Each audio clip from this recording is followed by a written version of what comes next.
Today we have to start a chapter of financial statement analysis. This is a very short chapter and obviously we have to start it today and we have to complete it today. Yesterday we studied about the financial statements. So if I ask that what statements are prepared under the financial statements of a joint stock company, so you will answer that is three statements are prepared named as statement of profit and loss, second is balance sheet, and third is notes to accounts. The formats of these statements are already given under Schedule 3 of Companies Act 2013. Now, we have to understand कि in financial statements का analysis क्या होता है, कैसे किया जाता है. हमेशा याद रखिए, analysis is a technical process and it requires certain tools. Analysis में हम कुछ रेशियोज कैलकुलेट करते हैं, एनालिसिस में हम कुछ डेटाज को आपस में कंपेयर करते हैं, एनालिसिस में हम कंपनी की परफॉर्मेंस को एनालाइज करते हैं. समझ रहे हैं आप बात को कि कंपनी की परफॉर्मेंस अच्छी है या खराब है, कैसे पता चलेगा, हम उसे एनालाइज करते हैं. फॉर एग्जांपल, एक कंपनी एबीसी लिमिटेड है जिसने अपना बिजनेस 1 साल से रन कर रही है, ठीक है. एक कंपनी XYZ लिमिटेड है, वो भी अपना बिजनेस रन कर रही है. Now I want to analyse which company is performing better. तो मैंने क्या किया, मैंने एबीसी लिमिटेड का नेट प्रॉफिट रेशियो कैलकुलेट किया and I have encountered that ABC Limited has earned a net profit of 20%. Okay. XYZ Limited has earned a net profit of 18%. Okay. अब आप बताइए, आप खुद ही जज कर लीजिए कौन सी कंपनी बेटर परफॉर्म कर रही है. Obviously ABC Limited, who is earning 20% profit, is performing better. So this is known as analysis of financial statements. Obviously आप जो नेट प्रॉफिट रेशियो कैलकुलेट करोगे वो फाइनेंशियल स्टेटमेंट में से ही कैलकुलेट करोगे. नेट प्रॉफिट कहां से मिलेगा, कल हमने statement of profit and loss पढ़ा था, उसमें से नेट प्रॉफिट मिलेगा, और रेवेन्यू फ्रॉम ऑपरेशन भी उसी में से मिलेगा. तो हम नेट प्रॉफिट रेशियो कैलकुलेट करके कंपैरिजन कर सकते हैं, एनालाइज कर सकते हैं that which company is performing better. ठीक है. तो अब हमें बात यह है कि इस चैप्टर में पढ़ना क्या है. हमें ये पढ़ना है कि एनालिसिस के लिए हमारे पास में क्या क्या टूल्स हो सकते हैं. मीनिंग लिखा हुआ है सबसे पहले तो आपकी स्क्रीन पे. मीनिंग से हम स्टार्ट करते हैं. Meaning of analysis of financial statement या financial statement analysis. So what meaning is given to you here. Analysis of financial statement, एक मिनट, क्या हुआ है इसका.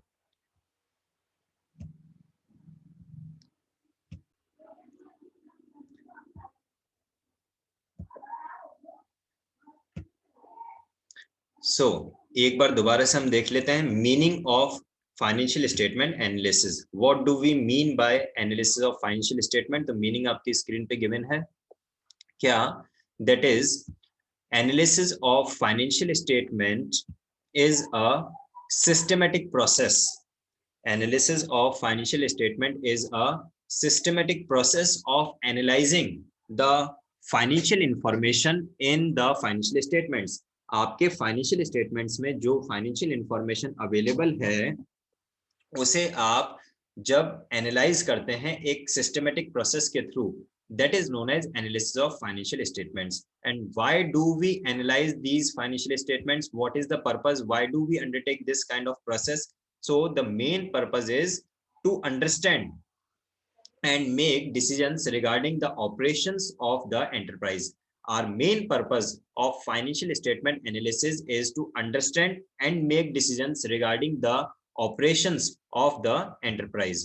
कौन लेगा ये decisions? Obviously the management requires the decision, management undertakes the decision making process. So management requires all these financial informations regarding the analysis purpose. Now for this analysis purpose we do have certain tools. There are certain tools of financial statement analysis and that we have to understand कि कौन-कौन से ऐसे tools हैं जिन्हें हम use करके और अपने financial statements को analyze कर सकते हैं. So first and foremost I am having is comparative statement.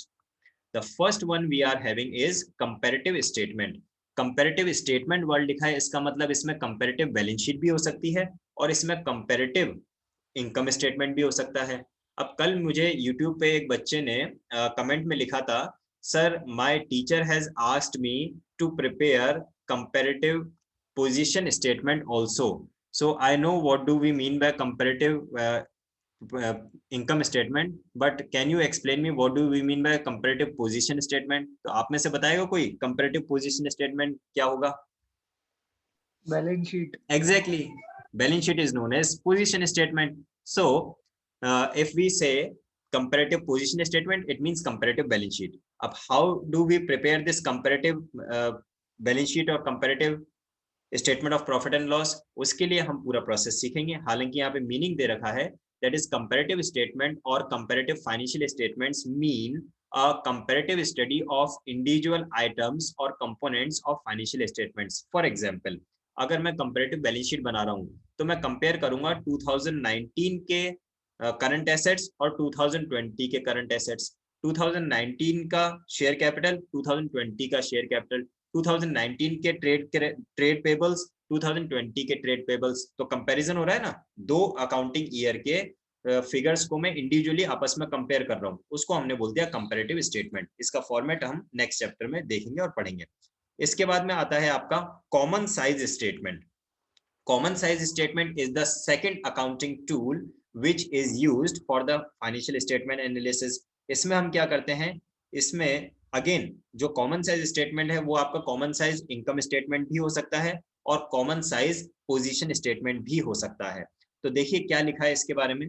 Common size statement और common size financial statements means statements in which individual items of financial statements of 2 or more years are placed side by side and thereafter converted into percentage taking a common base. एक particular common base को लेके हम सभी items को compare करते हैं. For example, common base के हिसाब से फॉर एग्जांपल कि हमारा सपोज रेवेन्यू फ्रॉम ऑपरेशन, अगर हम कॉमन साइज इनकम स्टेटमेंट बना रहे हैं यानी common size statement of profit and loss हम बना रहे हैं, तो उसमें हम कॉमन बेस ले लेते हैं रेवेन्यू फ्रॉम ऑपरेशन को. रेवेन्यू फ्रॉम ऑपरेशन को हम मान लेते हैं कि सपोज अगर रेवेन्यू फ्रॉम ऑपरेशन हमारा 100 है, तो बाकी सारे जितने भी फिगर्स हैं, आपको सारे फिगर्स याद होंगे. Statement of profit and loss में हमने क्या क्या लिया था. सबसे पहले रेवेन्यू फ्रॉम ऑपरेशन था, उसके बाद अदर इनकम था, उसके बाद एक्सपेंसेस आए थे. एक्सपेंसेस में हमारे पास में क्या क्या था, कॉस्ट ऑफ गुड सोल्ड था, cost of revenue from operation. उसके बाद में आपके पास में स्टॉक ऑफ रॉ मटेरियल था. उसके बाद में आपका stock of finished goods, stock of semi finished goods, वो सारी चीजें थी. देन आपका उसमें purchase of stock in trade था.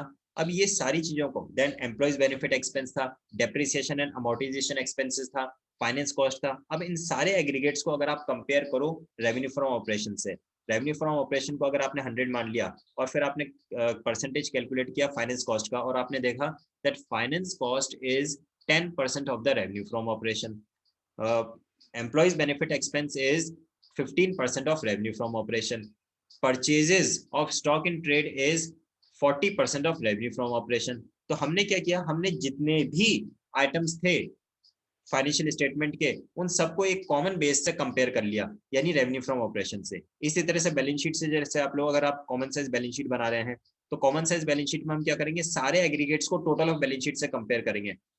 Suppose total of balance sheet हमारा है 10 लाख रुपीज का, तो अब हम बताएंगे शेयर कैपिटल है हमारा 5 लाख रुपीज का. तो आप क्या कहेंगे, that company is having share capital of 50%. और फिर नॉन करंट लायबिलिटीज है सपोज आपकी 30% और करंट लायबिलिटीज है 20%. तो आपने क्या किया, ये 50, 30, 20 ये परसेंटेज किस बेसिस पे कैलकुलेट किए, टोटल ऑफ बैलेंस शीट से. फिर आप एसेट्स में आ गए, तो एसेट्स में आपने देखा कि आपका फिक्स एसेट का प्रोपोर्शन कितना है, करंट एसेट का प्रोपोर्शन कितना है. प्रोपोर्शन किससे कंपेयर करना है, टोटल ऑफ बैलेंस शीट से. तो इसमें कॉमन साइज स्टेटमेंट में हम क्या करते हैं, हम एक कॉमन बेस ले लेते हैं, यहाँ पे लिखा हुआ भी है, एक कॉमन बेस हम ले लेते हैं और उस कॉमन बेस से हम सारी आइटम्स को कंपेयर करते हैं. अब यहाँ पे मोस्ट इंपॉर्टेंट सेंटेंस लिखा हुआ है, इसे आप अंडरलाइन कर सकते हैं, नोट डाउन कर सकते हैं. The base normally taken is total assets और total of equity and liabilities. Obviously total of equity and liabilities and total assets का मतलब टोटल ऑफ बैलेंस शीट होता है. So normally total of assets या फिर total of equity and liabilities को हम base लेते हैं किसके लिए, for the common size balance sheet. यानी कॉमन साइज बैलेंस शीट बनाने के लिए आपका बेस किसको ले हुए आप, टोटल ऑफ बैलेंस शीट को. और अगर आप कॉमन साइज इनकम स्टेटमेंट बना रहे हैं, अगर आप कॉमन साइज बैलेंस शीट ना बना के आप कॉमन साइज इनकम स्टेटमेंट बना रहे हैं तो फिर आप बेस किसको लेंगे? कॉमन साइज इनकम स्टेटमेंट में हम बेस लेते हैं रेवेन्यू फ्रॉम ऑपरेशन को। Revenue from operation in the case of common size statement of profit and loss. यहां तक समझ में आया आप लोगों को? अभी तक मैंने आप लोगों को दो टूल्स ऑफ एनालिसिस बताए हैं। The first tool is known as comparative statement और दूसरा है आपका कॉमन साइज स्टेटमेंट। एक यहाँ पे बहुत ही इंपॉर्टेंट चीज मैं आपको बताना चाह रहा हूँ, जो हमारा कंपैरिजन होता है या फिर जो हमारा एनालिसिस होता है वो दो तरह का हो सकता है। एक होता है वर्टिकल एनालिसिस और एक होता है हॉरिजॉन्टल एनालिसिस। वर्टिकल और हॉरिजॉन्टल को डायरेक्शन के फॉर्म में या डायमेंशन के फॉर्म में तो आप समझते ही हैं, लेकिन यहाँ पे हमें इसके नेम भी आएंगे, vertical analysis and horizontal analysis. अब इसको मैं आपको एक्सप्लेन करता हूँ ये क्या होते हैं। जब भी कभी आप दो कंपनीज को आपस में कंपेयर करते हो या फिर जब भी कभी आप 2019 को 2020 से कंपेयर करते हो तो वो हो जाता है आपका हॉरिजॉन्टल एनालिसिस, और जिसका एग्जांपल है आपका कंपैरेटिव स्टेटमेंट। कंपैरेटिव स्टेटमेंट में आपने दो कंपनीज को आपस में कंपेयर किया है या फिर दो ईयर को आपस में कंपेयर किया है तो वो आपका हॉरिजॉन्टल एनालिसिस हो जाता है। लेकिन अगर मान लीजिए आप एक ही कंपनी को उसी फाइनेंशियल ईयर में कंपेयर करते हैं, यानी कि हमारा जो टोटल एसेट्स है उसके कंपैरिजन में हमारे फिक्स एसेट का प्रोपोर्शन क्या है, करंट एसेट का प्रोपोर्शन क्या है, जो हमारे टोटल ऑफ बैलेंस शीट है उससे हमारा करंट लायबिलिटीज का प्रोपोर्शन कितना है, नॉन करंट लायबिलिटीज का प्रोपोर्शन कितना है और शेयर होल्डर फंड का प्रोपोर्शन कितना है। तो जब हमने एक ही अकाउंटिंग पीरियड में एक ही कंपनी को आपस में कंपेयर किया उसी के फिगर्स को, तो उसको हम बोलते हैं वर्टिकल एनालिसिस, जिसका एग्जाम्पल आपके पास में है कॉमन साइज स्टेटमेंट। तो ये दो चीजें आप याद रखना, vertical analysis and horizontal analysis. Comparative statement is considered to be a tool of horizontal analysis while common size statement is considered to be a tool of vertical analysis. इसके बाद में नेक्स्ट टूल नंबर 3 हमारे पास में आता है जिसको हम बोलते हैं रेशियो एनालिसिस। तो रेशियो एनालिसिस में आप टोटल चैप्टर नंबर 4 इस बुक में है। रेशियो एनालिसिस में टोटल हम 14 अकाउंटिंग रेशियोज कैलकुलेट करेंगे, जिसके कुछ एग्जांपल मैंने आपको अभी बोले भी थे। लाइक हम नेट प्रॉफिट रेशियो कैलकुलेट कर लें, ग्रॉस प्रॉफिट रेशियो कैलकुलेट कर लें, debt to equity ratio calculate कर लें। अब आप लोगों को याद होगा डेट इक्विटी रेशियो हमने, जिसको हम कैपिटल गियरिंग या फाइनेंशियल लीवरेज कहते हैं, बिजनेस स्टडीज में भी पढ़ा था।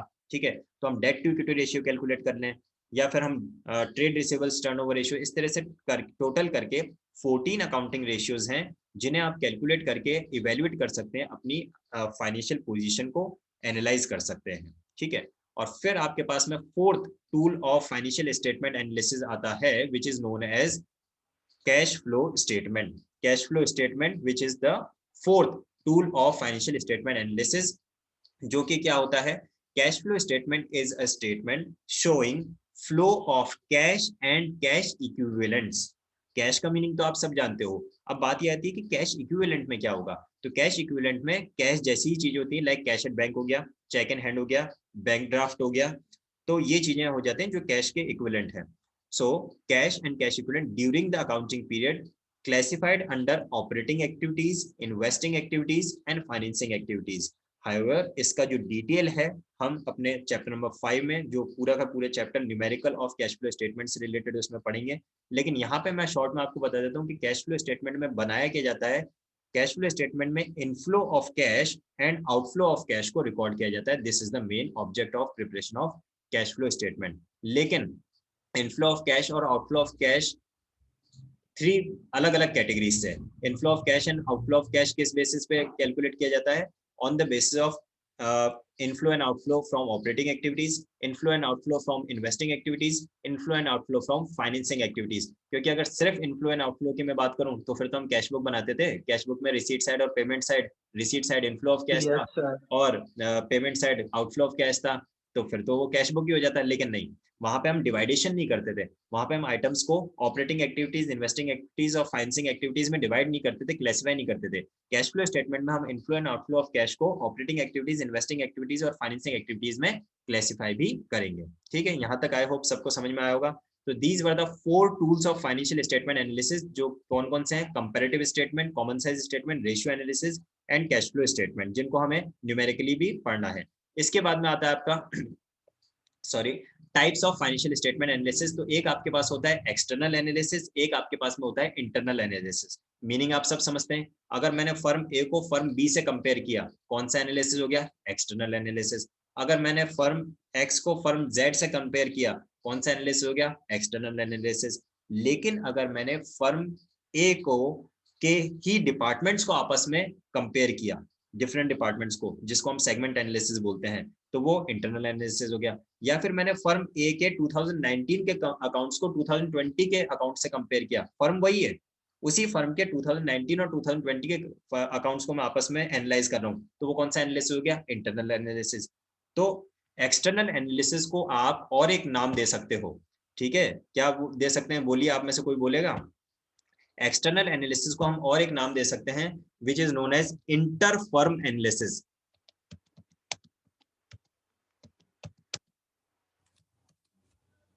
समझ में आ रहा है? जब एक्सटर्नल एनालिसिस करते हैं तो हम उसे इंटर फर्म एनालिसिस भी कह सकते हैं। और जो इंटरनल एनालिसिस है, इंटरनल एनालिसिस को आप जी intra firm analysis. Exactly, very good very good. So internal analysis को हम इंट्रा फर्म एनालिसिस भी कह सकते हैं, क्योंकि वो विद इन द फर्म हो जाता है। तो इंटर फर्म का मतलब होता है between the firms, and intra firm का मतलब होता है विद इन द फर्म। चलिए, तो यहां तक आई होप समझ में आया होगा। आगे बढ़ते हैं हम, और ये नोट डाउन कर लेना, external analysis is known as inter firm and internal analysis is known as intra firm. ये आप नोट डाउन कर लेना। चलिए आगे बढ़ते हैं हम लोग, कुछ और पार्ट इसमें जो बचा है चैप्टर में उसको भी कंप्लीट कर देते हैं। Then horizontal analysis and vertical analysis, ये मैं आपको ऑलरेडी एक्सप्लेन कर चुका हूं। Horizontal analysis also known as dynamic analysis, and vertical analysis is also known as static analysis. These are the different names given to these kinds of analysis. Explain मैं already कर चुका हूं। जब हम दो चीजों को आपस में कंपेयर करते हैं तो वो हॉरिजॉन्टल हो जाता है, जब एक ही फर्म को उसी ईयर में कंपेयर कर रहे हैं तो वो वर्टिकल एनालिसिस हो जाता है। कंपैरेटिव स्टेटमेंट आपका हॉरिजॉन्टल एनालिसिस है, कॉमन साइज स्टेटमेंट आपका वर्टिकल एनालिसिस है। इसके बाद में intra firm comparison and inter firm comparison भी लिखा हुआ है, आप अपनी स्क्रीन पे देख सकते हैं, और वो भी मैंने अभी अभी आपको एक्सप्लेन कर दिया। जब हम फर्म को विद इन कंपेयर करते हैं तो वो इंट्रा फर्म होता है, और जब हम फर्म को बिटवीन टू फर्म्स कंपेयर करते हैं तो वो इंटर फर्म एनालिसिस होता है। ठीक है, आई होप यहां तक क्लियर समझ में आया होगा अच्छे से। अब इसके बाद में आता है कुछ स्टेप्स हैं in the process of financial statement analysis, कि आपको जब फाइनेंशियल स्टेटमेंट एनालिसिस करना है तो आप क्या क्या स्टेप्स फॉलो करेंगे। सो सबसे पहले रीअरेंजमेंट ऑफ फाइनेंशियल स्टेटमेंट्स, जो भी आपके फाइनेंशियल स्टेटमेंट्स हैं उनको आप रीअरेंज करेंगे। आफ्टर दैट आप उनको आपस में कंपेयर करेंगे, then you will analyse those and then you will interpret. यहां पे एक इंपॉर्टेंट चीज है, analysis is a technical process. I repeat, analysis is a technical process in which for that purpose we use certain mathematical tools like ratios, comparative, common size, trend analysis, cash flow statement. We use certain mathematical tools. But interpretation, what does interpretation mean? Interpretation is an intellectual process.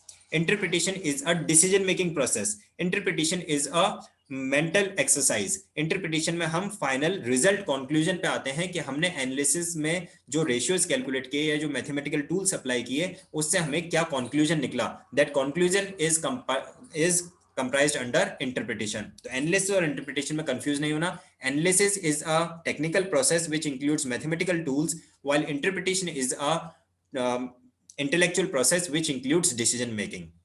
उसके बाद आपको दे रखा है the purpose और the objectives and significance of financial analysis, कि हम ये करते क्यों हैं। तो सबसे पहला, assessing the earning capacity and profitability, हमारी जो बिजनेस फर्म है उसकी अर्निंग कैपेसिटी कितनी है और कैसी है। असेसिंग द मैनेजरियल एफिशिएंसी, क्या हमारा जो मैनेजमेंट है वो एफिशिएंट है या नहीं है। Assessing the short term and long term solvency of the enterprise. Solvency का मीनिंग समझते हैं ना आप लोग, पे बैक कैपेसिटी, क्या हम शॉर्ट टर्म में अपने डेट्स को पेमेंट करने में केपेबल है या नहीं है, क्या हम अपने लॉन्ग टर्म डेट्स को पेमेंट करने में केपेबल है या नहीं है। सो शॉर्ट टर्म और लॉन्ग टर्म सॉल्वेंसी पोजीशन को जज करने के लिए भी एनालिसिस किया जाता है। This is also significance. Inter firm comparison, दो फर्म है तो दोनों में से हम अपने कॉम्पिटिटर से अपनी फर्म को कंपेयर करें। फोरकास्टिंग एंड प्रिपेयरिंग बजट्स, हम फ्यूचर में अपने बिजनेस के लिए कोई फोरकास्ट प्रिपेयर करना चाहते हैं, बजट प्रिपेयर करना चाहते हैं, that will be completely based on the financial statement analysis. And lastly explainable and understandable, कि जो हमारे फाइनेंशियल स्टेटमेंट्स हैं उनको जब हम एनालाइज करेंगे तो वो बेटर अंडरस्टैंड हो पाएंगे, उनको हम बेटर तरीके से देख और समझ पाएंगे। सो ये इसके significance of financial statement analysis में आता है। और लास्ट टॉपिक इस चैप्टर में आपका आता है यूजेस ऑफ फाइनेंशियल एनालिसिस। तो इसके किस किस यूज में हम ले सकते हैं फाइनेंशियल स्टेटमेंट एनालिसिस को। सो इसके यूज में है आपका सबसे पहला security analysis, then credit analysis, debt analysis, dividend analysis and general business analysis. तो जनरल बिजनेस एनालिसिस तो आप समझते हैं प्रॉफिटेबिलिटी वगैरह जज करना। डिविडेंड एनालिसिस मींस क्या हम डिविडेंड डिस्ट्रीब्यूट करें या ना करें। डेट एनालिसिस मींस क्या हमें और डेट लेना है या फिर हम रीपेमेंट के लिए कैपेबल हैं। क्रेडिट एनालिसिस मींस क्या हमारी क्रेडिट वर्दीनेस बिजनेस मार्केट में बेटर है या नहीं है। सिक्योरिटी एनालिसिस मींस क्या हमारा बिजनेस मार्केट में सरवाइव कर पाएगा, सर्वाइवल के चांसेस अच्छे हैं या नहीं है। So these are the few of the uses of financial analysis. So I hope पूरे चैप्टर का जो एक समरी पार्ट है वो आपको अच्छे से समझ में आया होगा। This was all about this chapter. तो आपको करना क्या है, रिवाइज कीजिए आप अच्छी तरह से, और अगर कोई डाउट आता है तो अपन अपनी नेक्स्ट क्लास में उस चीज को डिस्कस कर लेंगे। Okay, that's all for this class.